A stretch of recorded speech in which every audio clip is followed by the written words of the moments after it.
Hello, and welcome to Art Minded, the Kimbell's podcast, where we discuss the works in our collection, special exhibitions, and offer insight into the world of art. I'm Connie Barganier, Education Manager at the Kimbell. This episode is part of a series focusing on the special exhibition, Flesh and Blood, Italian Masterpieces from the Capodimonte Museum. We'll take a closer look at Italian painting from the Baroque period in conversation with Guillaume Kientz, curator of European art here at the Kimbell, and also the curator for the exhibition. Hi, Guillaume. How are you? Hello, I'm fine. Thank you. How are you? I'm doing great. This is such a wonderful opportunity for us to explore what made the Baroque period so vibrant and dynamic. So I thought maybe you would start off our conversation with the actual term Baroque and tell us what it means. Absolutely. It's a fascinating story. Actually, the word Baroque comes from the Latin barocco, and originally it described an irregularly shaped shell. And then it became a synonymous of bizarre or complicated or sophisticated. And later on, the word got applied to art and architecture of the 17th and 18th century, for they had abandoned the symmetrical clarity and the classical simplicity of the Renaissance style. And so that's the origin of the word. It's kind of fascinating and well, very casual as a story. The art historian, the Swiss art historian Heinrich Wölfflin, in the late 19th century, tried to define a bit what is the Baroque art. And he said that, well, actually he made a list of several criteria that can be applied to Baroque art. And one was a composition that is diagonally arranged. Another criteria was if the painting, for instance, is immediately engaging with the viewers by emphasizing movement with one main effect. This thing of a one main effect is especially important. Another one was that it had to be frame a composition or a narrative that virtually goes beyond the limits of the picture. So all those criteria are a way to define or to explain or to recognize what a Baroque painting, for instance. And we'll see some wonderful examples of what you've just explained in the exhibition. The exhibition also has paintings from the Renaissance, and it's important to understand how the Baroque period relates to the periods that preceded it, including the Renaissance. Would you give us some examples from the show? Well, actually, what I'd like to do is to explain a bit well, the sequence from the Renaissance to the Baroque. Basically, we call Renaissance the development of the art during the 15th and 16th centuries. It follows, therefore, the medieval period and coincides with rediscovery of ancient art, especially Roman and Greek architecture and sculpture. And that was very important because at the time it was a shock both for the artists and patrons, because it was all about the perfection of human anatomy, the perfect balance of the composition. And this is the human anatomy, the human body, the perfect human body became the only rule for any kind of proportions in art, in architecture, in sculpture, in painting. And therefore the Renaissance style sought perfection, idealized proportion, perfect balance, composition, and universal harmony. That being said, after the death of the great masters of this first Renaissance, Titian, Raphael, all present in the current show, in the Capodimonte show, the Flesh and Blood show at the Kimbell, after their death, the new generation of artists began to feel like they were in crisis and that they would never be able to do as good as their predecessors did. And so they decided to emulate them, and they based their work, their art, not much on nature, on observation of nature any longer, but on quotations of the style and inventions of their predecessors. So they created quite an artificial style, very referential, and this created a separation from nature, a divorce from the natural world and the current appearances, the actual appearances of things. And actually, they thought that they could go could escape the crisis doing that, but actually they created another crisis. I mean, they went into an impasse, and the only way to go out the impasse was to break with this artistically referential art. And that's exactly what Baroque art is. Baroque art is coming back to reality, coming back to real. I mean, coming back to order, coming back to verisimilitude. That's what it is. And so the show, the Flesh and Blood show at the Kimbell is very interesting, because it actually, it's a journey from the early Renaissance through Manierism and then to Baroque art. So you can absolutely follow 3 centuries of artistic development in Italy in a few rooms, and that's fantastic. That's quite remarkable. Just a few rooms, you do, as you say, walk Yes, from yes. walk through the history of Italian painting. Well, will you set the stage for us now in terms of Baroque Italy? What are some of the things that were happening at that time, important cultural influences that would have impacted artists and patrons of the day?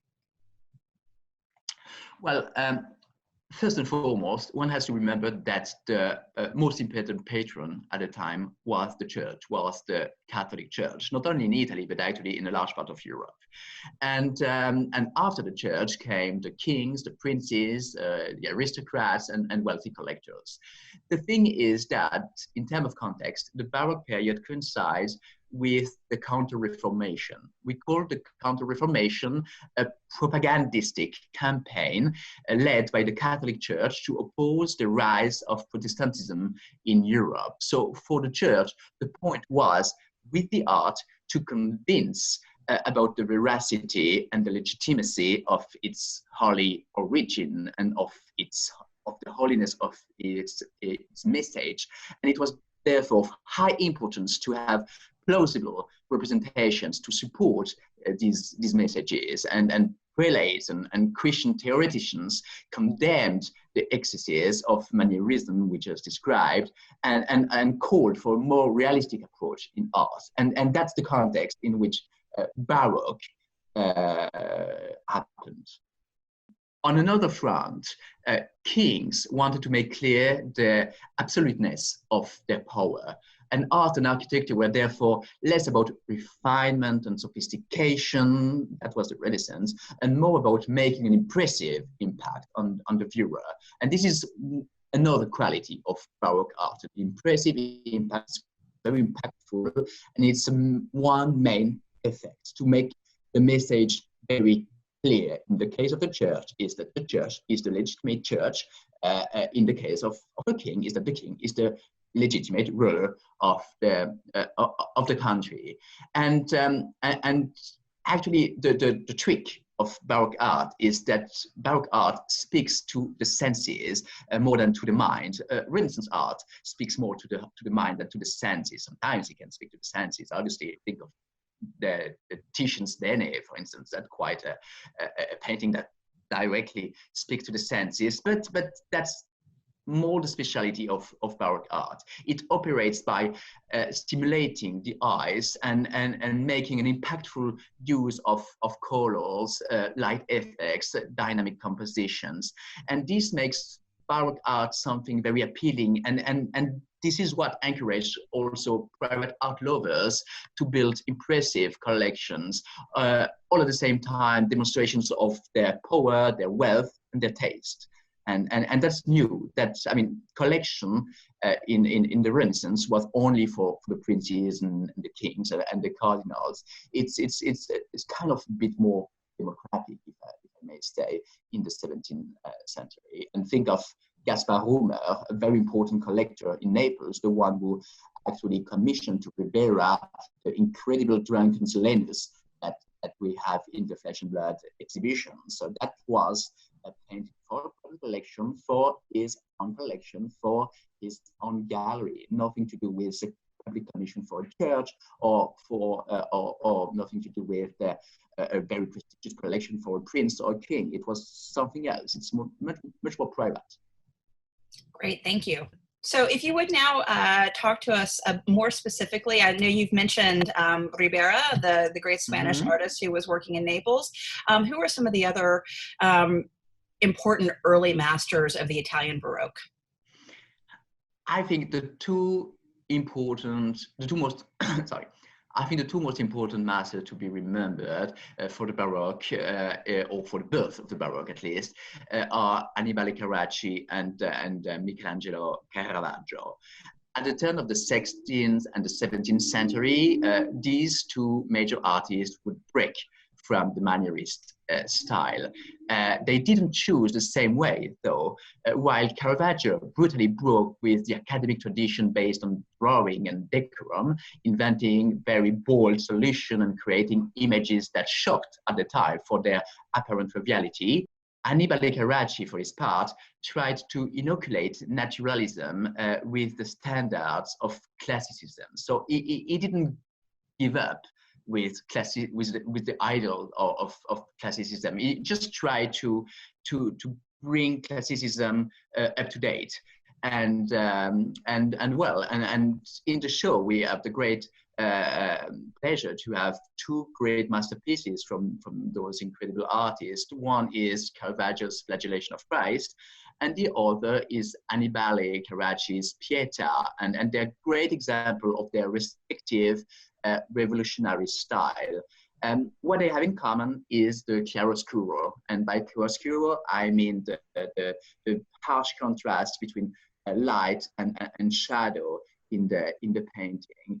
And another thing that they have in common is that there is one main effect and then secondary effects. One main scene, one main action, and then secondary action, secondary scenes, secondary details that the viewer noticed just after a while, after he or she got impacted by this main effect. In the case of the Flagellation of Christ, it's the incredible body of Jesus lighted by the light. In the case of the Pieta, it's obviously again the body of Jesus on the knee of the Virgin. So this is the main effect. And then you can notice in one case the persecutors in the dark, in the other case the little angels pointing on Jesus' wands. So that's Baroque, and that's something they both have understood, and that's something they both have in common. But if you look carefully at Annibale Carracci's Pieta, you will notice some kind of idealization, and actually the composition itself is reminiscent of Michelangelo, the great Renaissance artist. Michelangelo's Pieta, that at the time was in the Vatican, in St. Peter. It's still in St. Peter, and it is not for nothing that this painting was painted by Annibale Carracci when in Rome, when he discovered this absolutely masterpiece.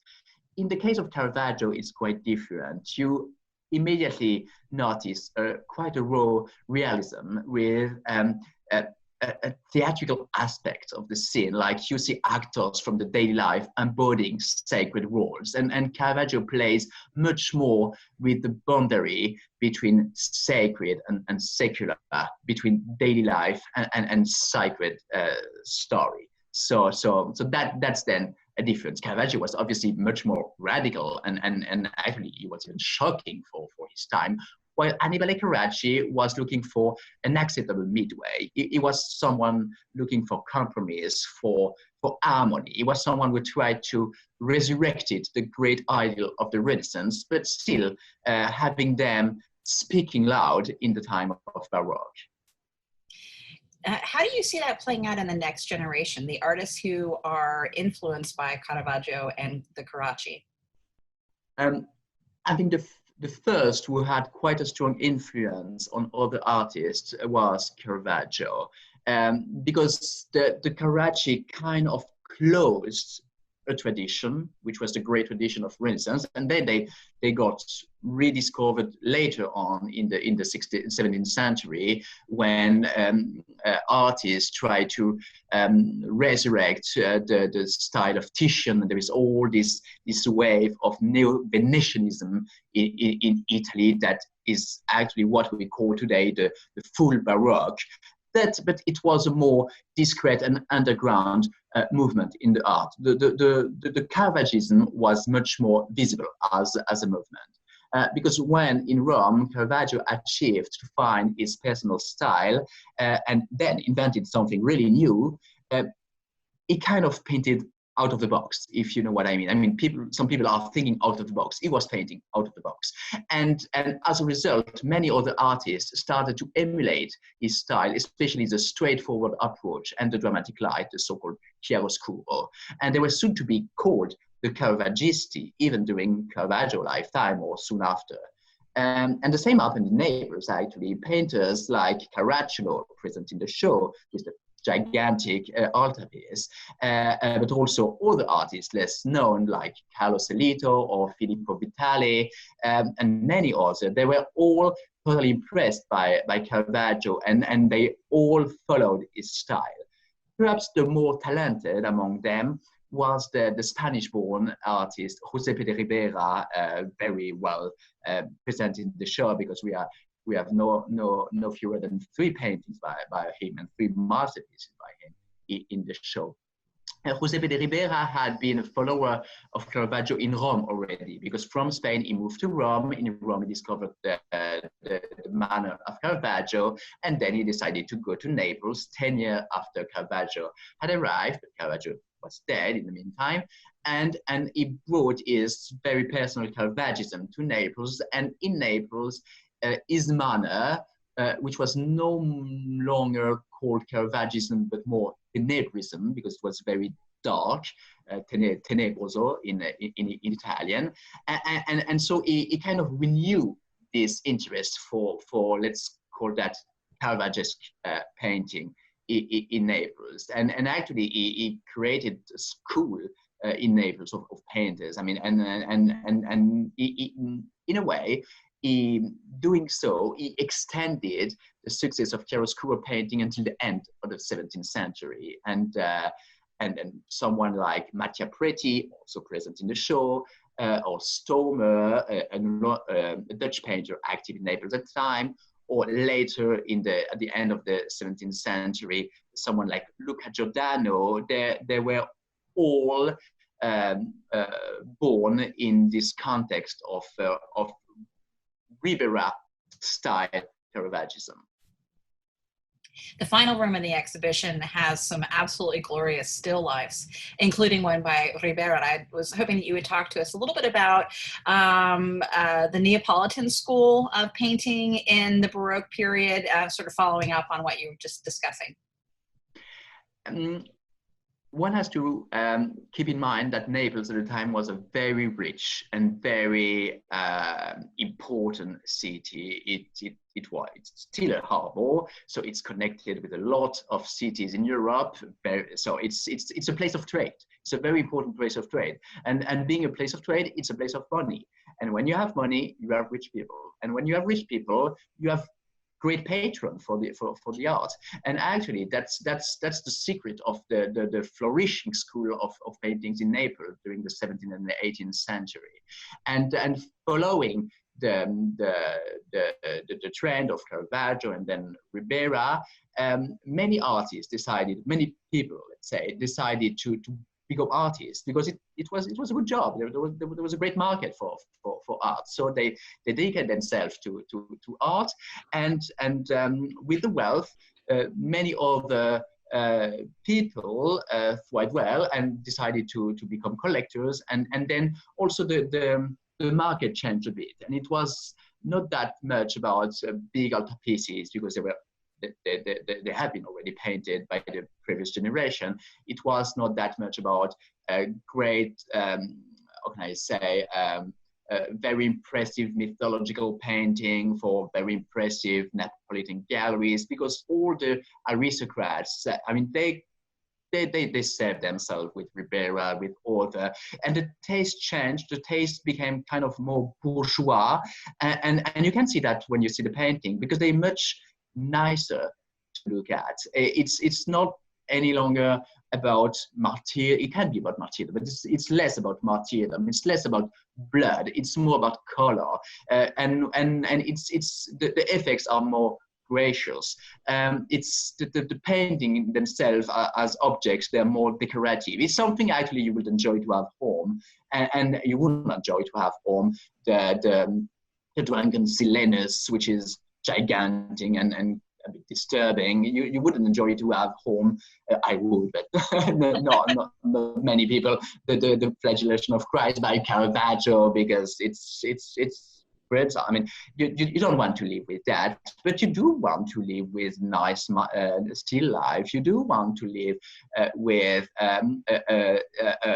very nice and sweet depiction of Saint Cecilia, the Saint patron of musicians, and because she is nice, she's playing the organ, and you can see the music, you can feel the music, so that you like. And you can even stand an angel painted by Simon Vouet and sent from Rome to Naples at the time, because okay, it has something to do with the Passion of Christ, and you can see some traces of blood in the handkerchief that he is holding, but it's very seductive as an image. So you more pay attention on the color, on the grace, on the features of this young angel. So actually, life is lighter in the second half of the 17th century, also because, and that's something that's actually speaks to us right now. They got a plague. They got a very, very deadly plague in the mid 17th century, and many artists died of this plague. So that's something that resonates today, and because of that, they needed something lighter. After that, they needed some rejoicing images, and that's what artists are for. They are for supply us with images, and when we can't stand tough images, that's okay. But when we need sweet images, they're here to give us sweet images, I mean, reassuring images. Thank you. That really speaks to how important art is today, as well as in the 17th century, and how it has the power to connect with us, to make us feel so many different ways. And Baroque painting certainly can do that. Thank you so much for taking us on this journey through the Italian Baroque, through the lens of the exhibition. It's been great fun to hear from you.